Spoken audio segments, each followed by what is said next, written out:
Et bonjour à tous, on se retrouve aujourd'hui pour une nouvelle vidéo d'actions éligibles au PEA dans le secteur des véhicules motorisés. Cette analyse fondamentale va se faire selon les 8 critères qui sont ici sur la gauche, les 5 essentiels et les 3 supplémentaires concernant les dividendes, et on va remplir le tableau qui est ici avec la validation des critères qui se trouvent en haut à droite. Les critères, plus ils seront invalidés, plus on ira vers du rouge, plus ils seront valides, plus on ira vers du vert. Et cette vidéo, le secteur, il est choisi parce qu'elle fait suite à un commentaire, le commentaire de Franck Delaplace, qui me dit « Merci Francis ». Et tout d'abord, merci à toi Franck, et merci à tous pour vos likes, vos partages et vos commentaires, puisque je vois tout, et tout cela, ça fait évoluer la chaîne, et comme ça on sera de plus en plus nombreux à partager sur les sujets de la bourse. Serait-il possible de faire une vidéo sur les entreprises du secteur loisirs? Alors il n'est pas tout à fait le même secteur que moi, mais vous allez comprendre pourquoi, comme Trigano, Katana, Fontaine-Pajot ou Voyageurs du Monde. Eh bien oui, il n'y a aucun problème, je vais faire cette vidéo, et du coup je ne vais pas faire une seule vidéo, je vais faire 3 vidéos, puisque j'ai reséparé ces entreprises dans d'autres secteurs. Alors ça, j'ai regardé un peu avec quoi on pouvait les marier, et donc du coup je vais vous faire 3 vidéos, les 3 prochaines vidéos sur ce sujet-là. Et du coup, comme Franck, n'hésitez pas à me faire vos commentaires si vous souhaitez que certaines analyses fondamentales traitent de sociétés en particulier. Et commençons donc par l'entreprise proposée par Franck, c'est-à-dire Trigano. Trigano, c'est un groupe d'entreprises français qui a été créé il y a longtemps, puisque c'est la date de création, c'est 1935. Cette entreprise, elle est spécialisée dans la conception, la fabrication, la commercialisation de véhicules et d'équipements de loisirs. Acteur du marché du camping-car en France et en Europe, l'entreprise, elle commercialise également du matériel de camping, des remorques, des caravanes et des services qui sont liés. On voit donc déjà une date de création il y a longtemps et une diversification au niveau des activités qui est déjà indiquée avec tout ça. Au niveau des effectifs, l'entreprise en 2018, elle employait 8813 personnes, et si nous allons dans le détail par famille du chiffre d'affaires, le voici ici au niveau produits et des services de cette entreprise.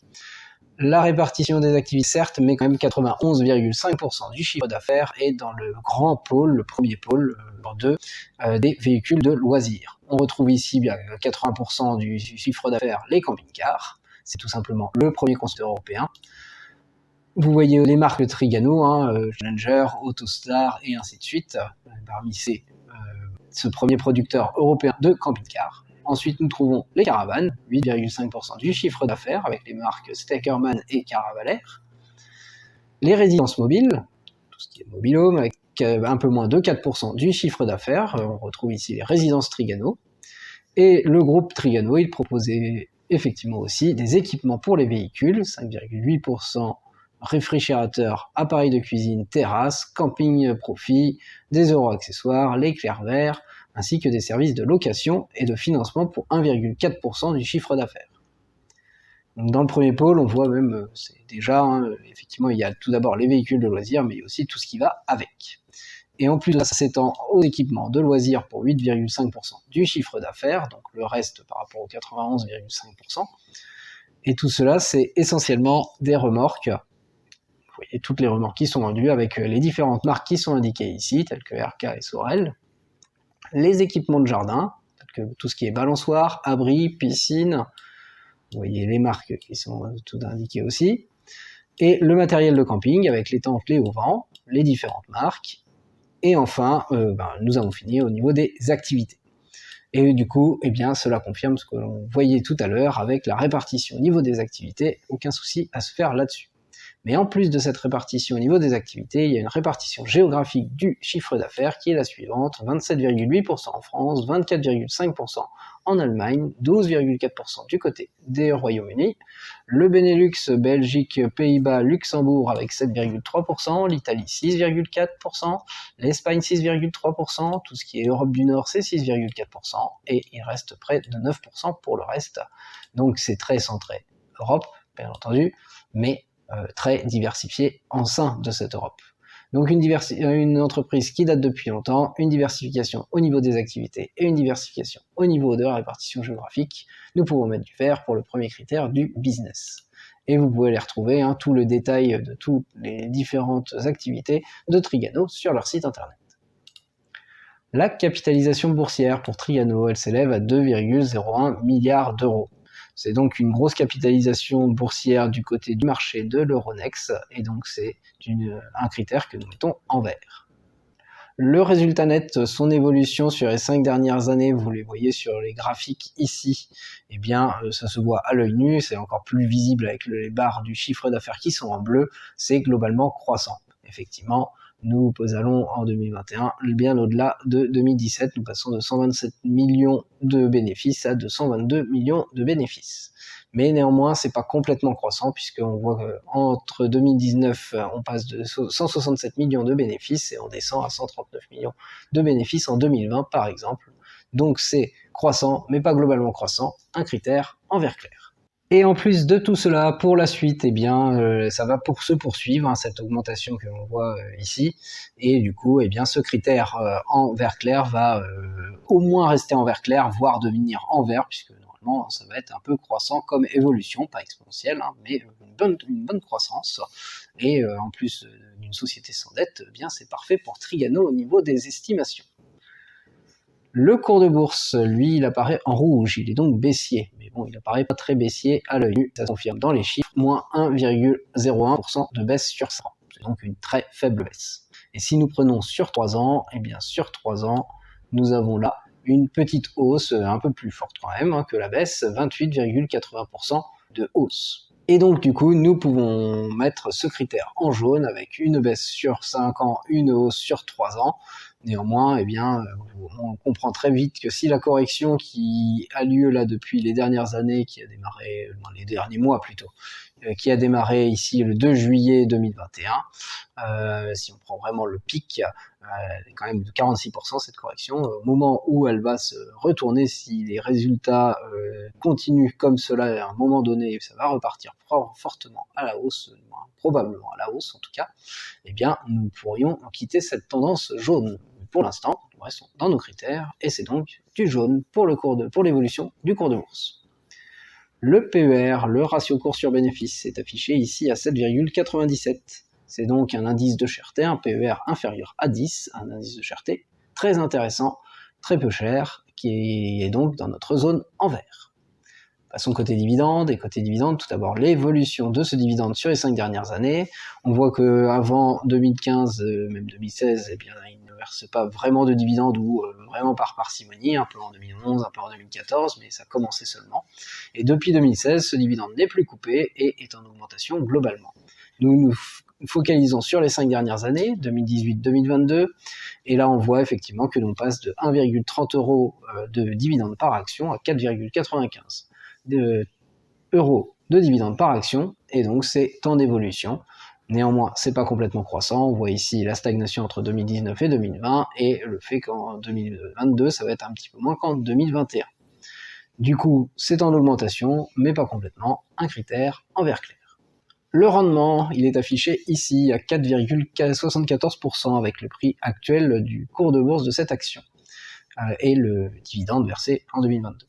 C'est donc un rendement qui est très élevé, bien au-delà des 3%, et donc du coup un critère que nous mettons en vert.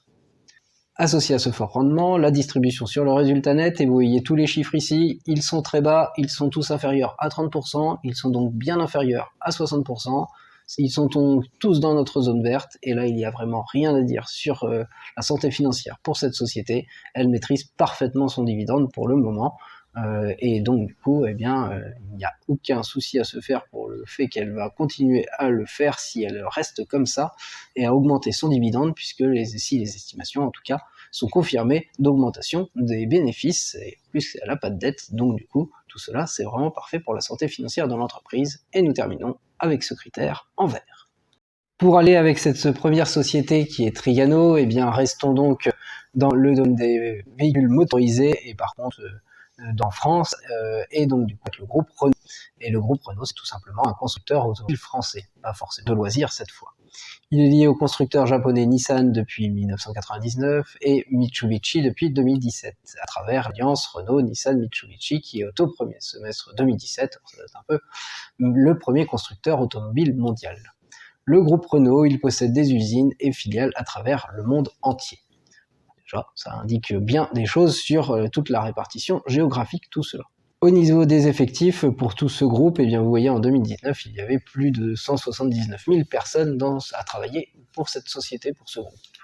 Allons voir la répartition du chiffre d'affaires par activité pour un des premiers constructeurs mondiaux du niveau de l'automobile. Et tout d'abord, il y a la vente de véhicules pour 93,6%. Vous voyez, près de 2,7 millions de véhicules aux particuliers et aux utilitaires en 2021. 1,7 million sous la marque Renault, un peu plus de 500 000 sous la marque Dacia, un peu plus de 300 000 sous la marque Lada, 57 000 sous la marque Renault Samsung, 15 000, presque 16 sur Jinbei Samsung, sous la marque Evezi ici, et on voit la marque Alpine ici, et enfin Avtovaz ici. Donc on voit beaucoup de marques au niveau de cette vente de véhicules qui représente tout de même près de 94% du chiffre d'affaires. La deuxième partie, c'est les prestations de services pour 6,4%. On retrouve ici tout ce qui est prestations de financement de vente, donc achat, location, crédit bail, RCI Banque ici, les services associés tels que l'entretien, l'extension de garantie et l'assistance, et les services de mobilité. Le groupe il dispose à fin 2021 de 40 sites industriels et 133 points de vente dans le monde. Et pour vérifier, donc là ça fait beaucoup d'activités tout cela, hein, et pour vérifier effectivement cette répartition dans le monde, eh bien voici la répartition géographique de ce chiffre d'affaires, et on voit 69% du côté de l'Europe, 7,4% du côté des Amériques, 5,8% du côté de l'Asie-Pacifique, l'Afrique Moyen-Orient 3,4%, et il reste encore 14% à se distribuer dans d'autres zones géographiques. Et donc du coup, même si c'est assez orienté Europe, eh bien c'est bien diversifié dans le monde. Donc une société qui est ici depuis bien longtemps, en place depuis bien longtemps, avec de nombreuses activités et bien diversifiée au niveau géographique, nous pouvons mettre du vert côté business. Et bien sûr, vous pouvez retrouver toutes les marques et les différentes voitures et tous les détails sur le site internet. La capitalisation boursière pour Renault, elle s'élève ici à 7,32 milliards d'euros. C'est donc une grosse capitalisation boursière pour cette action qui fait aussi partie du marché de l'Euronext, et c'est donc du vert côté capitalisation. Les résultats nets en jaune sur le graphique pour son évolution, et bien là c'est beaucoup moins réjouissant et ça se voit à l'œil nu. Quand on passe de 2017 à 2021, cela diminue. Par contre, sur 3 ans, eh bien, c'est en augmentation, tout simplement parce que 2019, vous voyez, le résultat net est un déficit de 141 millions, alors qu'en 2021, on est tout de même à 888 millions de bénéfices. Du coup, ça diminue sur 5 ans, ça augmente sur 3 ans, c'est un critère que nous mettons en jaune. Et pour la suite, pour Renault, eh bien, du coup, ça devrait un peu rester dans cette tendance, puisque l'année 2022 va pas être terrible, et donc du coup, on devrait rester dans cette tendance jaune au moins 2022 et probablement 2023, avant enfin de repartir en 2024 vers quelque chose de plus haussier. Renault paye, on va dire, cash la pandémie qui vient d'arriver, hein, c'est vraiment un peu difficile pour cette entreprise. Donc voilà, cette tendance qui est neutre, mais vraiment pas terrible, hein, puisque c'est quand même baissier sur 5 ans, risque de rester neutre pendant un petit moment avant de se reprendre. Allons côté cours de bourse, et le cours de bourse, eh bien, exactement comme la tendance, il apparaît baissier, et là c'est très rouge, très baissier, puisque c'est 68,82% de baisse sur 5 ans. Si nous prenons même sur 3 ans, eh bien on va tout de suite voir que c'est pas forcément mieux, puisque nous avons environ 55% de baisse sur 3 ans. Donc à chaque fois, ce sont des fortes baisses, plus de 5% par an, que l'on prenne sur 5 ans ou sur 3 ans, même si ça a tendance à se stabiliser depuis la pandémie ici, hein, vous voyez là 37% de hausse, et du coup, de fortes baisses, un critère en rouge. Le PER, le ratio cours sur bénéfice, il s'affiche ici à 7,62. C'est donc un PER qui se situe dans la zone, un indice de cherté très peu cher, inférieur à 10 dans cette zone, et donc un indice que nous mettons, un critère que nous mettons en vert. Et côté dividende, eh bien vous voyez tout de suite le rendement du dividende est complètement vide ici. En effet, Renault versait des dividendes jusqu'à 2019, mais a complètement arrêté de le faire avec la pandémie. Pour autant, c'est peut-être totalement mieux, puisque, comme on le rappelle, hein, ici on a commencé à faire des pertes, et même beaucoup de pertes en 2020. Donc c'est bien pour la santé financière que Renault ne verse pas de dividendes. en tout cas qu'elle ait arrêté de le faire. À voir maintenant quand est-ce qu'elle pourra le reprendre, puisqu'en 2022, elle n'a toujours pas repris, même si les résultats redeviennent positifs, le versement de dividendes n'a pas repris. À voir si ça reprendra en 2023 ou s'il faudra carrément attendre 2024 et des jours meilleurs. Dans tous les cas, nous allons mettre les critères correspondant aux dividendes comme pour toute entreprise qui ne verse pas de dividendes, c'est-à-dire en gris pour l'évolution, puisqu'il n'y a pas d'évolution ces dernières années, à 0% et en rouge le versement de dividendes puisqu'il n'y a pas de dividendes, et en vert à 0% aussi le ratio de distribution puisque l'entreprise garde tous ses bénéfices pour pouvoir les réinvestir et se refaire une santé financière, et donc du coup c'est positif pour ce dernier critère. Pour la troisième entreprise, eh bien, nous avons déjà vu BMW, Stellantis et Volvo dans le cadre des actions du Stoxx Europe 600 et du SBF 120 pour une stratégie fort dividende, et donc du coup je suis allé du côté de l'Allemagne pour trouver Volkswagen dans les secteurs des véhicules motorisés. Et Volkswagen, c'est donc un groupe automobile allemand qui a été fondé il y a très longtemps également, en 1937. Il commercialise de nombreux types de véhicules à travers ses marques automobiles, Volkswagen, Audi, Seat et ainsi de suite. Vous voyez toutes les marques qui sont indiquées ici. Le groupe Volkswagen, il offre également des services de financement, des crédits bail, de la gestion de flotte automobile. Donc effectivement, on retrouve ce qu'on a vu dans les sociétés précédentes.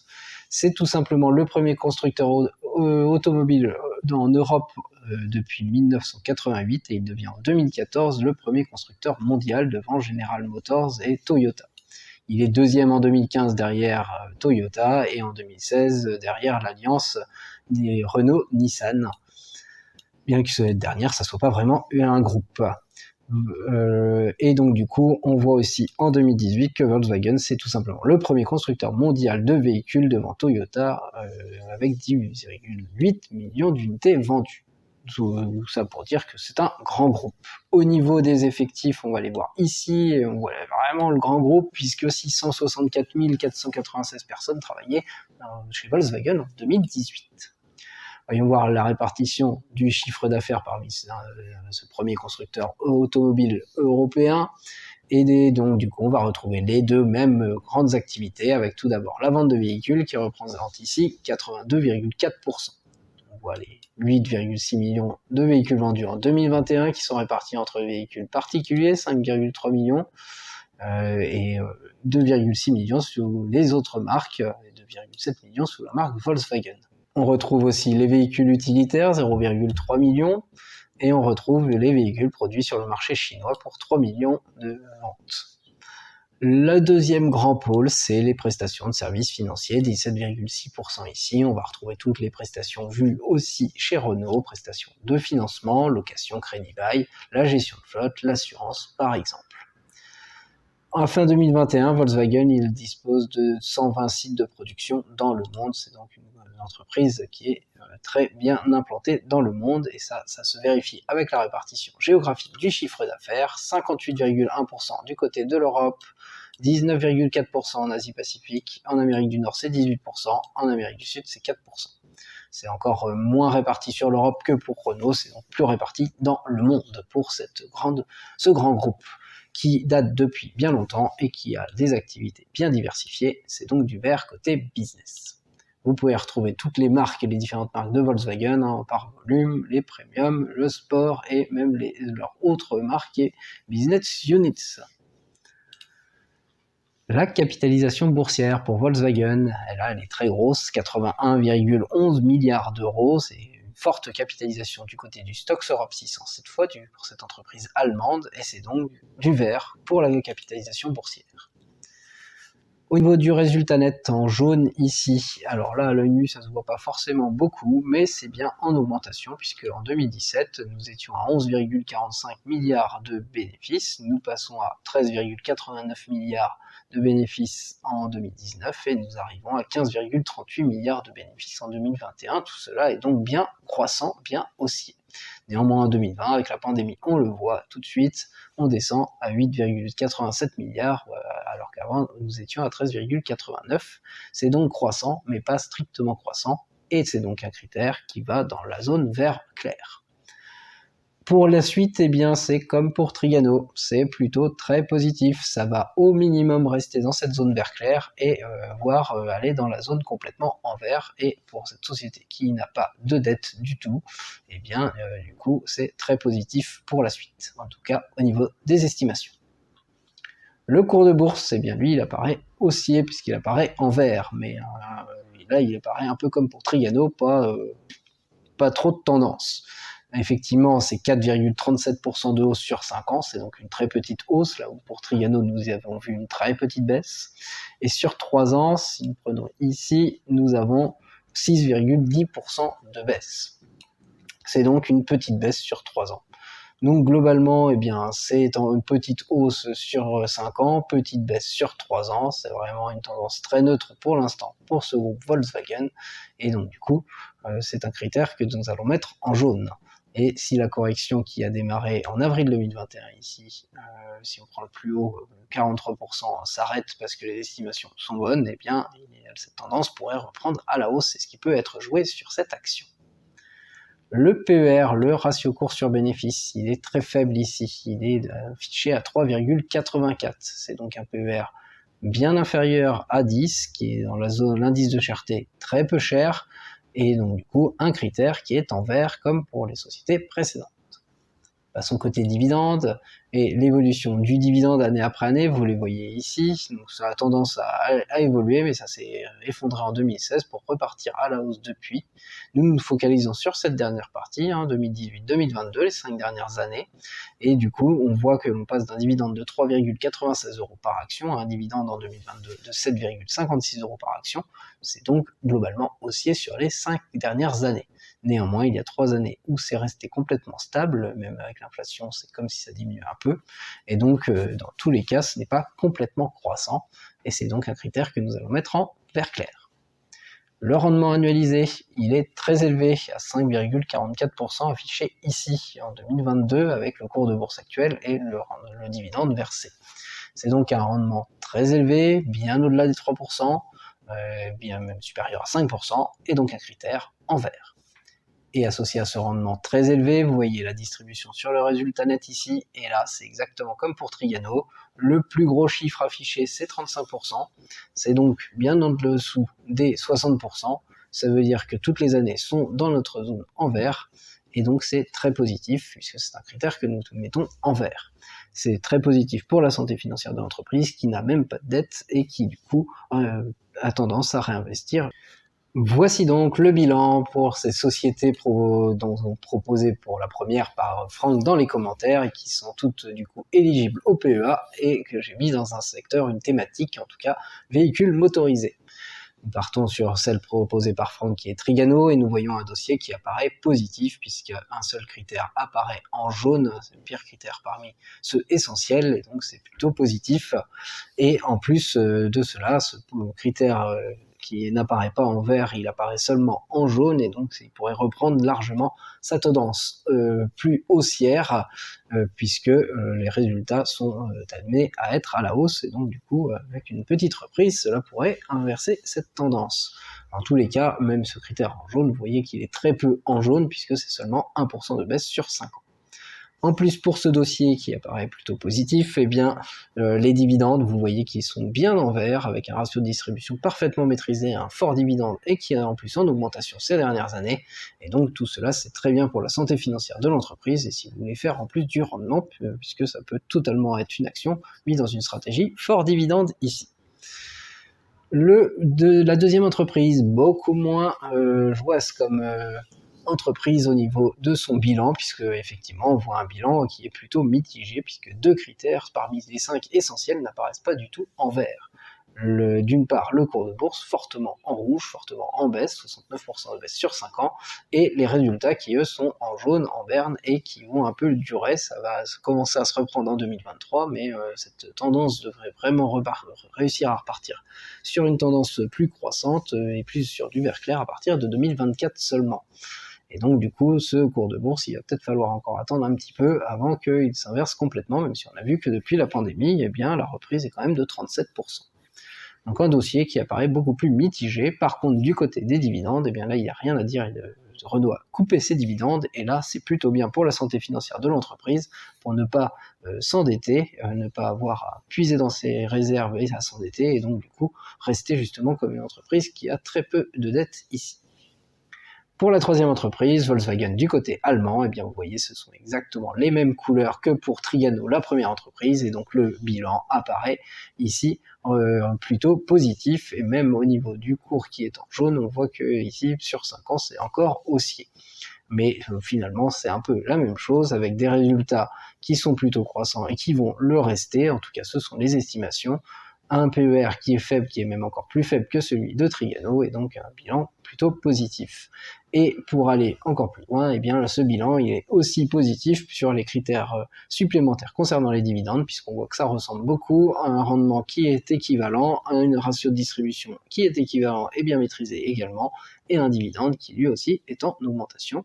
Donc du coup, ces deux dossiers apparaissent vraiment positifs. Moi, je vous laisse ici avec cette première vidéo avec l'action Trigano qui a été proposée par Franck dans les commentaires. Il y en a 2 autres à venir. Cette thématique des véhicules motorisés pour la première, et donc 2 autres thématiques avec les autres actions proposées. Je vous souhaite une très bonne journée et je vous dis à très bientôt.